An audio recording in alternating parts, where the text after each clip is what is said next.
Bonjour, XVIIe siècle, Malherbe, biographie. Il groupe sous sa férule des disciples attentifs, Racan, Ménard, régente la langue et la poésie. Bref, il exerce une sorte de royauté littéraire.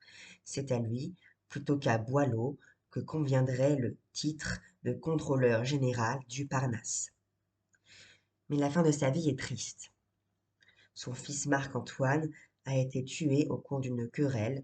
Malherbe va trouver Louis XIII au siège de La Rochelle pour demander justice, mais il ne peut obtenir le châtiment des meurtriers et meurt peu après son retour à Paris, 1628.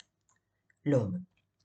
La physionomie morale de Malherbe nous est bien connue, à la fois par les tendances révélatrices de son œuvre et par le témoignage des contemporains, en particulier les nombreuses anecdotes contées par Racan dans ses mémoires pour la vie de Malherbe. Personnalité forte à coup sûr, mais peu attirante.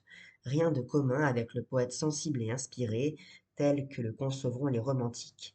Un homme rude, froid, franc jusqu'à la brutalité, très sûr de lui, très orgueilleux en dépit de certaines boutades, conformiste plutôt qu'ardemment convaincu en matière politique et religieuse. Il frappe au premier abord par ses limites, par une certaine absence de chaleur, de générosité. Il était pourtant très capable d'affection, certaines de ses lèvres le prouvent, ainsi que sa douleur à la mort de son fils. Et surtout, Malherbe eut une grande et constante passion, l'art littéraire. Comme Boileau, qui devait reconnaître en lui un être de sa race, Malherbe se consacra tout entier à illustrer la langue et la poésie française.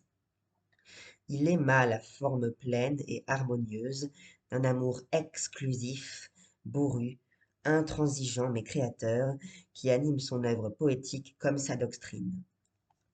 L'œuvre poétique. L'évolution de Malherbe, de la magnificence à la sobriété, traduit le passage du goût baroque au goût classique. Tenté d'abord par l'éclat et les recherches de l'italianisme, il considéra plus tard les larmes de Saint-Pierre comme une erreur de jeunesse et combattra le marinisme, gardant un faible cependant pour les figures de style voyantes, les hyperboles surtout. Enfin, il parviendra dans ses derniers poèmes, par exemple, la paraphrase du psaume 1627 à une extrême intensité par le dépouillement le plus rigoureux. Éloquence et lyrisme.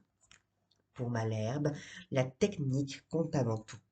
Il aurait pu dire avant la bruyère, c'est un métier que de faire un livre, comme de faire une pendule. S'opposant à Ronsard, il ne croit ni au miracle de l'inspiration, ni au lyrisme personnel.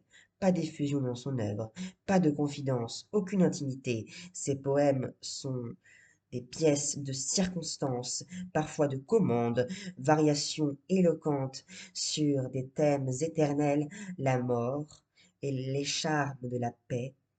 Aux anciens, ils demandent des leçons de stoïcisme ou de rhétorique, non point des émotions humaines ou esthétiques.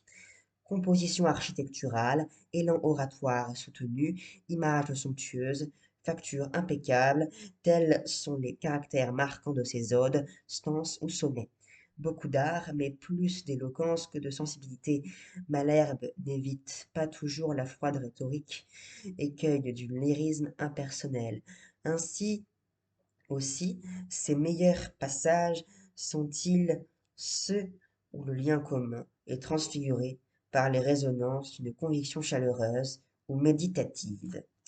Lyrisme est plastique, un mot verbal hors de pair, qui lui a inspiré des vers inoubliables, suffirait à faire de Malherbe un poète authentique.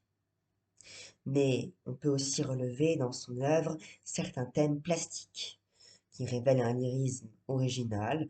L'image alors n'est plus ornement, mais révélation symbolique. Le thème floral, inspiré à Malherbe par la poésie provençale. La France devient la terre du lys, son salut, le salut des fleurs de lys.